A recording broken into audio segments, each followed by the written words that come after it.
If anybody knows different about photographic film being affected by extreme vacuum, I'd love to hear about it, because nobody has ever come up with a convincing explanation for how photographic film worked on the moon.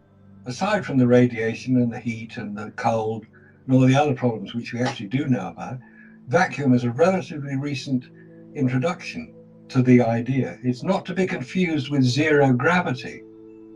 Vacuum would apply whether there's zero gravity or 100% gravity. A vacuum is a vacuum. It's lack of matter, lack of anything. Lack of The anything. reason it varies between low Earth orbit and the moon is that there is still residual effects of the atmosphere in low Earth orbit, which is why satellites crash down back to Earth, because they get slowed down by the very, very small amounts of atmosphere. On the moon, there's nothing, absolutely nothing. So the vacuum is extreme. So what you get is an effect called outgassing, where the components of whatever the material happens to be literally are turned to gas and are swept away. And that can affect metals as well as photographic film. We haven't even got onto the structural integrity of materials in that sort of vacuum. Absolutely. Absolutely. Well, good. All right. So we'll tie that off with a bow, and we'll get to the next topic here. So we are seeing on the screen is a photograph, I assume taken, or we are meant to believe, taken by Neil Armstrong, who has already exited the lunar module, and his partner in crime, Buzz Aldrin, is starting to descend the ladder to join him on the surface of the moon. This is Apollo 11. So where should we take it from here? Well, I think we should just say that Buzz Lightyear got his name because he was named after Buzz Aldrin. That's Toy Story, which of course is rather more appropriate. The point about this photograph is that he, in this case Aldrin, is in shadow. The sun, whatever the light source is the other side of the lunar lander. So this is technically in shadow. There is no direct sunlight illuminating him. And you'll notice if you look closely at his right foot, he's not touching the rung of the ladder. His foot is not on the top rung of the ladder. So one would think, theoretically, if his body is in motion, it's moving down. Then if you look at the whole image, all right, when you got up on top of your garage roof to clear the leaves out of the gutter, you're about 10 foot off the ground and you're going to get down the ladder. Are you really going to tell me that's how you would take the first step down onto the rung, with your left foot whacking out into space and your right foot not even touching the rung? No, you wouldn't. You make sure you've got 3 points of contact before you move anything. Yeah, for sure. Wow. I mean, that's the basic rule of mountaineering, 3 points of contact. He's only got 2. Oh, I hear somebody says, but he's in a 1/6 gravity, therefore his arms would be quite enough to support him. Are we sure about that? That if he's not on the moon, which he doesn't appear to be, because where did all that light come from that makes him look lit up like a Christmas tree? Yeah. Don't forget, this is dark shadow he's in. The sun, assuming it is the sun, the light source, which it may well be, is to the right of the lunar lander. Oh, I hear somebody says, no, that's the reflected light off the lunar surface. No, it's not. The lunar surface has the reflectivity of a road surface, of tarmac, of asphalt. 8% of the light hitting it is reflected from it. That is not enough light to create that amount of illumination, even though it's a white spacesuit. When we look at a broader picture, a broader image of this whole picture, the lunar surface, assuming that's what it is, the lunar surface is not overexposed. That's right. That's a good point. And Kodak Ektachrome has a very low tolerance of exposure latitude. You've got to get the exposure absolutely spot on, or you ruin the picture. Yeah. So if the directly illuminated surface is reasonably well exposed, maybe a half stop or so above correct exposure, Buzz Aldrin is not overexposed, but he is exposed enough for the film to record it, but it's not enough light being reflected off the lunar surface. And Neil Armstrong, wearing a similar type of white spacesuit, is not a big enough figure to reflect enough light to create that amount of illumination to be recorded on Kodak Ektachrome film. This photograph was taken here on Earth under studio conditions. With multiple light sources would appear. So yeah, it's a really good point. And for those people that are listening here on Truth Frequency Radio, we will make sure that we have a full audio and video version of this, so you could look at this photograph in detail on your high definition screen as well as like we are. But yeah, to have Buzz Aldrin in the shadow there, to have the camera lens, the shutter there to be open long enough to gather that much light, then any photographer would point to the fact, I think, in thinking through this, that the surface of the moon then, that wasn't a direct sunlight, would have been completely overexposed. Yeah, of course it would. Completely overexposed. In fact, any professional photographer, and there are interviews with many professional photographers who've been asked to look at the lunar photographs, and they say they're fake. They couldn't be taken on the moon. You can see the setup. Any professional photographer will be able to tell you what a photographic setup is. They can tell you where the lights are put. They can even tell you the intensity of the light. These are people who know what they're talking about. We're asked to look at the lunar photographs, and they say, well, where's that light coming from? Where's that light coming from? Why isn't he moving? Why is it? There are so many anomalies about it. Once you start to look at it in detail, you realize that there's no way these things were taken on the lunar surface. Exactly. All right, well, let's keep moving, because I know we have a ton of ground to cover here, and we, as always, the show just doesn't seem like we have enough time, so we're probably going to have to do another one. But anyway, let's keep moving. What's next? Okay, what we've got here is a sequence of 8 photographs. These are numbered at the bottom. This is Apollo 12. AS, I'm told, stands for Apollo Saturn. It could well stand for Apollo Simulation, but let's go with Saturn for the moment.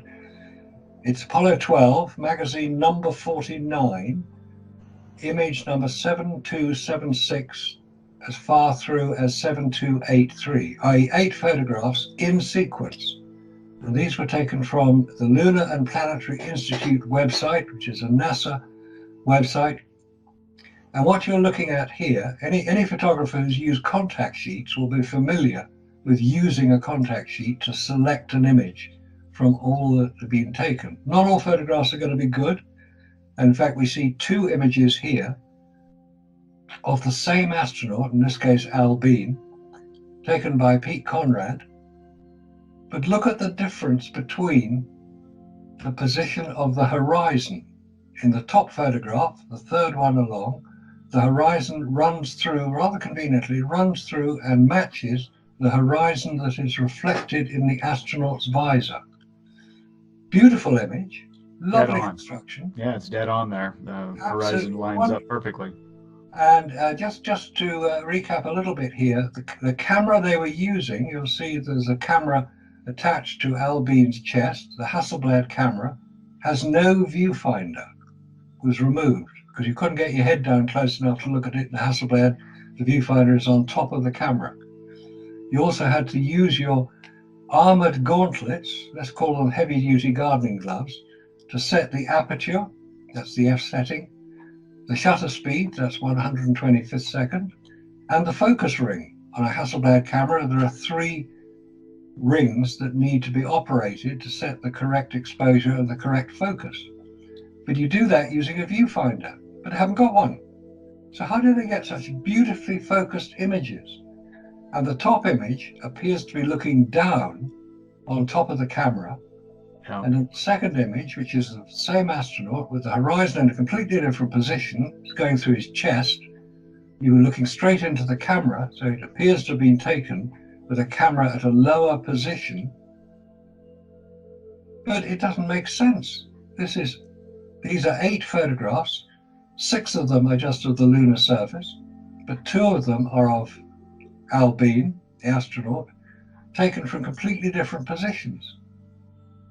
It makes no sense at all. It doesn't. These things essentially are point and click for the astronauts. I mean, being able to adjust all of these, the aperture, the shutter speed, and these sort of things, which you would have to do through a viewfinder. Like you said, they've been removed. And again, we are told that these are taken in succession, like as if you went out with a roll of film. For those of you that remember what a roll of film even is, Like that. you go out and you have 24 or 32 exposures or whatever you get, and you click through them, and the contact sheet comes back, and then I remember photographers with their little miniature little telescope thing. They're going through on the light board. They're looking at which ones are in focus, which ones aren't. Which ones do they want to develop. So these things should be raw and unedited. They should be full of mistakes. They should be out of focus. They should be whatever. And then, like you said, these are in succession. And for, again, people, when you go back and see this, you'll be able to see exactly what we're talking about. Completely different positions that these were taken from. So to say that these were taken in succession is quite a stretch. Exactly. They are. And in fact, it's interesting. The sun is in the same position. The sun is coming over the astronaut's right shoulder. So he hasn't altered his position very much. And yet there are all sorts of weird things. And in one of them, there's all sorts of weird things. You can see the shape of a Hasselblad shutter is a 6-sided hexagon. And you see that. So that's lens flare. But in one image, we've got light areas in the top of the photograph and what looks like a spotlight. I can't believe it's a spotlight, but we have something that looks like a spotlight and a piece of structure on the left-hand side of the image. It makes no sense. What is this? Is this ET dropping by to see what's going on? I don't know. Could be anything. There are some weird things. So again, there are so many anomalies to do with these photographs, like how they were taken, where they were taken, what position were they taken in, when we're told that the camera was strapped to the astronaut's chest. Couldn't it be?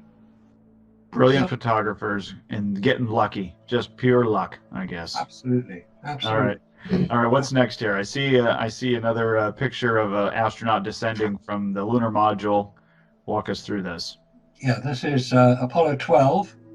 The astronaut coming down. I believe it's Albine, coming down from the lunar module, going onto the ground. It's not so much what is happening, but the other picture is of the same image, with the contrast enhanced significantly, so that what one now sees is evidence of retouching occurring in what should be the black sky. It appears that something, because when a photograph is retouched, you take out bits you don't want, or you add in little bits that you do want, so you make the photograph better. It's a standard procedure. It's difficult to do it on a transparency, but it's quite possible to do it on a transparency. But in this case, it appears it wasn't done very well, because there is evidence of what was trying to be covered up still visible. There are little spots, there are little lines, there are little areas that haven't been properly removed or covered up. As I say, it's an enhanced image, because having said that these are photographic films, which they are, in order to transfer them onto the internet, they had to be digitized. They had to become digital images. That doesn't affect what's in the picture. That can still be seen. But by putting them as a digital image, they can then be put into photo manipulation software, such as Photoshop, or in my case, iPhoto, and you can start to see things in the image which maybe you weren't supposed to see. So again, we have detailed information coming out. Very good. Yes, that's viewers of Faking Space by Paul and the Plane, especially season 1 and half of season 2. That's what we did. We took a lot of the images from satellites and did exactly that. Dropped them into photo editors and forensic photo analysis programs, and messed with the settings and looked at what was popping out, and then asking ourselves, is that something, if this was a real photograph, would we see that? Yeah. Why is that popping out? Why is that popping out? All right. Very good. Okay. We have an interesting image here of two photographs of Apollo 15. That's the lunar lander with Mount Hadley Delta in the background. That little hummock of a hill. It should be 13,000 foot high, but let's not go there for the moment. And what we see is something missing in the lower picture, which is a virtually identical image. Apollo lander, Mount Hadley Delta in the background, astronaut in the foreground, saluting the flag. But we see, and also with the lunar rover in the same picture. So it's called a pack shot. This is advertising jargon, where you take a still life image of various objects in a photograph, and you try to get them so that the viewer will look at it and read the photograph. In this case, we read it from the astronaut on the left-hand side via the flag, which is slightly overlapping the lander, which in turn is overlapping the lunar rover. So it's a very well-constructed photograph.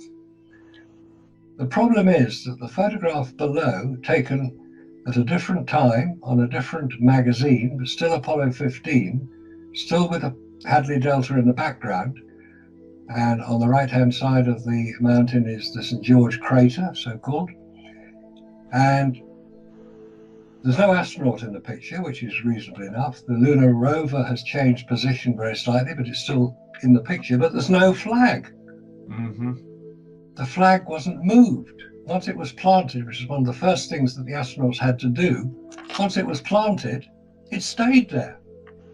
The astronauts could salute it, fair enough, oh glory, the US flag is, US got there, so they could salute it, fair enough. But where is it in the second picture? Set dresser, memo to set dresser, remember flag next time. Yeah, that's called, what do they say? They call that film continuity, right? When you notice that there was something that was left out. Yes. And for the record here, and you look at the numbers of the photograph, the one with the flag missing is taken after.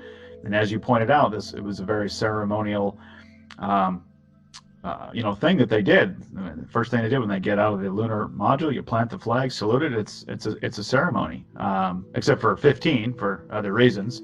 But this mission, looks like the flag was moved or removed, and somebody forgot to put it back in the scene.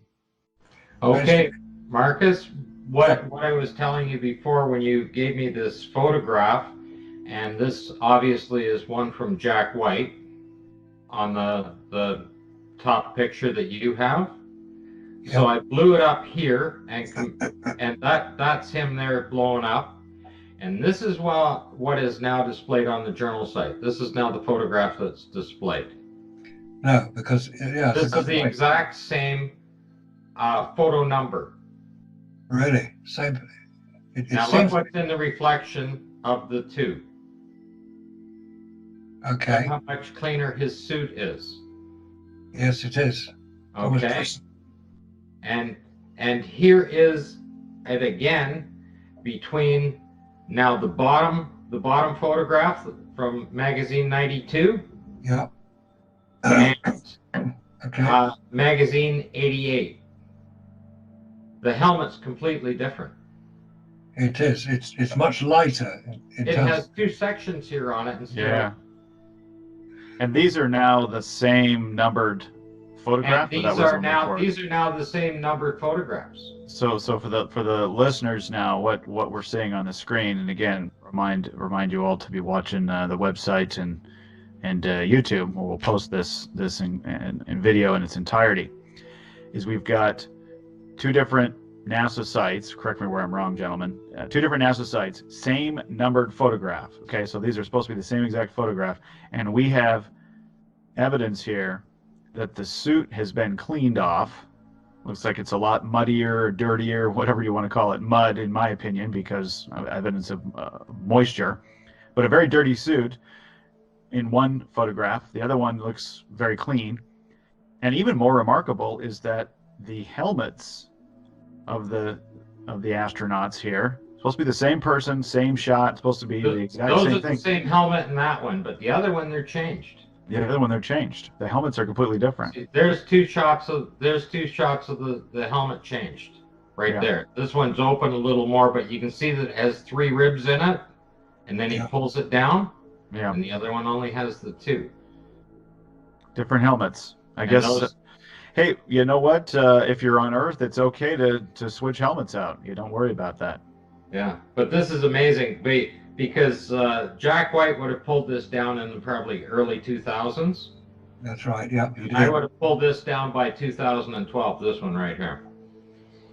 It looks like it's the focus of the picture has been enhanced as well, But which is there's possible. mud on top of the helmet right there. Yeah. I wonder what that is. Completely cleaned off. And look at the reflection in the helmet, and it's not there. There's some very strange things going on here. Very strange. We've got about 3.5 minutes left in segment number 3 here on the show tonight. So let's jump to some more evidence here. Okay, here we have the jumping lunar lander. These are taken on Apollo 17, and in the top photograph, what we see is the South Massif, it was called. That's the southern part of the Taurus-Littrow Valley. And just visible on the right-hand side is the lunar lander. On the right-hand side is a crater, a little hill, or two little hills, which are identifiable almost exactly in the lower photograph with the South Massif, but the lunar lander in this case is virtually in front of the camera. It takes up, instead of being a tiny little blob almost on the horizon, this is now foreground. This is featured image, but on the left-hand side of the lunar lander is a crater, which appears in the top photograph as well. In the top photograph, we have an astronaut featured in the front of the photograph with the lunar lander in the background.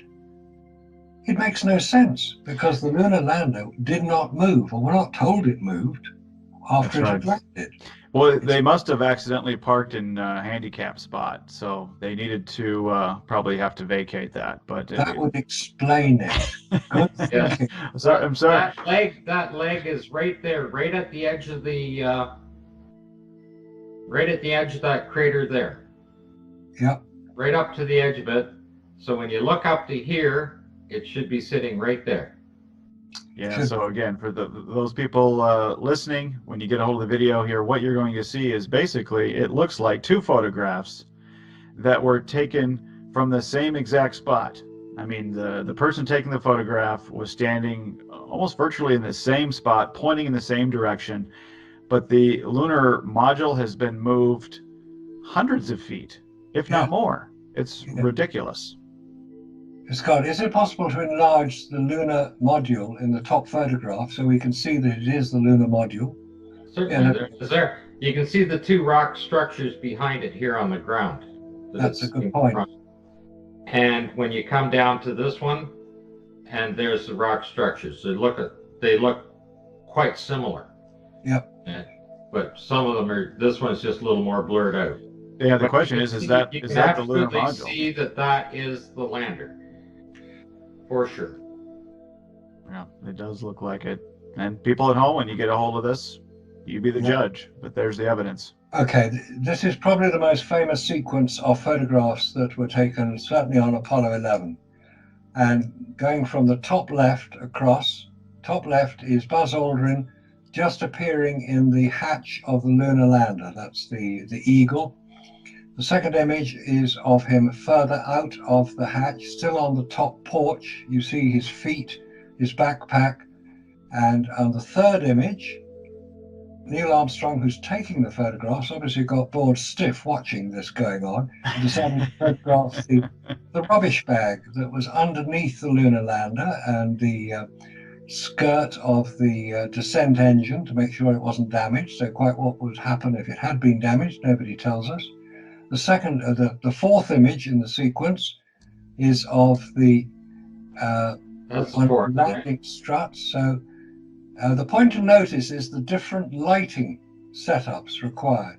One is in deep shadow, and one is in directly illuminated surface image. So you'd have to have changed the shutter speed, changed the aperture setting, changed the focus.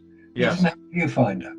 The fifth image, moving along. The fifth image is one we looked at earlier, where he hasn't got his foot on the rung, but he's lit up like a Christmas tree. And the sixth image is of him even further down the ladder, still lit up like a Christmas tree. The seventh image, he's just about to get down off the ladder into the pad at the bottom of the strut on which the ladder is attached. And the final image is of Buzz Aldrin, assuming it's him, standing in the landing pad, but there is a highlight of light on his heels. Oh, Where did yeah. that come from? Where did that light come from? Because you can't get a highlight of light on a curved surface, which is what his boots were, they were curved, unless it's a point source of light, i.e. an electronic flash gun to just on the right of the camera. But they didn't carry out an electronic flash gun. Now that sequence of 8 photographs I've just described, Buzz Aldrin coming out of the lander to the point where he's standing in the pad at the bottom of the ladder, took 3 minutes. Now, to take 8 photographs in 3 minutes isn't a problem, but you haven't got a viewfinder. You've got to manually alter the focus shutter and aperture, and they managed to do this without taking any duplicate images. And they certainly didn't bracket the photographs because there's no evidence for it. Bracketing is where you take what you the photograph is what you think is the right exposure, and then expose it slightly above and slightly below what you think is the correct exposure. So hopefully one of them is going to be correct. But if you haven't got a viewfinder, how do you know you're not going to cut somebody's head off? But these are all beautifully framed, accurately focused, correctly exposed, with no viewfinder. I don't buy it. I don't get it. I don't understand why NASA thinks we're such idiots that we won't look at it and say, how do you do this, Neil? He's not known as a photographer. Neil is obviously these are all military men, and they're very good at what they do, or at least we're told. But I guess they were all professional photographers as well. Well, and really good at guessing the settings based on just their own senses, looking at the amount of light and the shadows and everything. They were able to take great photographs. They took great photographs. Wonderful. All right, here we have the camera that took those photographs, or rather a replica of it, because the camera that took the photographs is still up on the moon. So anybody who gets it, puts it on eBay, will probably get a few $100,000 for it. This is a replica of the lunar Hasselblad. On the right-hand side, we show the camera with the lens pointing to the right, so the magazine is to the left. And on the magazine, there are 3 dials, or 3 black circles. The center of those black circles is the film counter. It tells you how many exposures have been exposed. On the front of the camera, as is on all Hasselblad cameras, and on this one it was enlarged to about 1 inch square, is a black square, which is the shutter. Neither the shutter nor the film counter can be seen from inside a spacesuit. No way. So the astronaut would have had to feel around with his armored gauntlets to make sure he got the shutter. How did he know he'd pressed it? Because there's no sound in space, we're told. Nobody can hear you scream. And the sound you hear on a camera when it clicks is normally the mirror moving out of the way. This is a single lens reflex camera. The light from the coming into the lens is reflected by the mirror up into the viewfinder. The mirror flips out of the way, so the film which is directly behind the lens is then exposed, hopefully correctly. But you can't see any of this.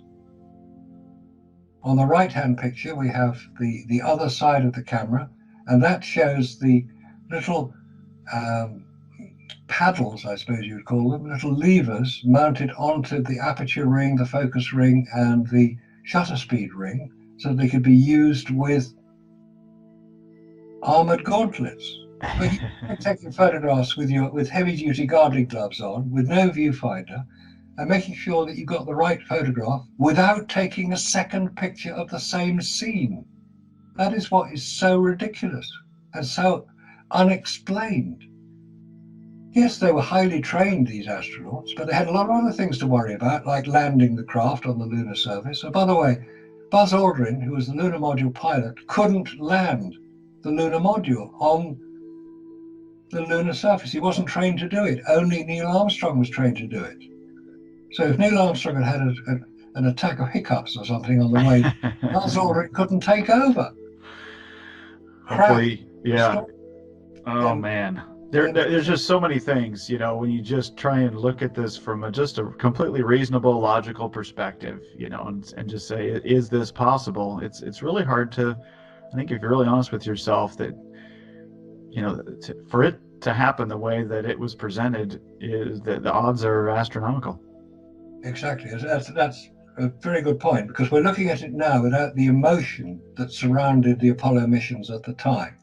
When we wanted it to happen, I wanted it to happen. I still want it to be true, but I can't believe that it is. It is.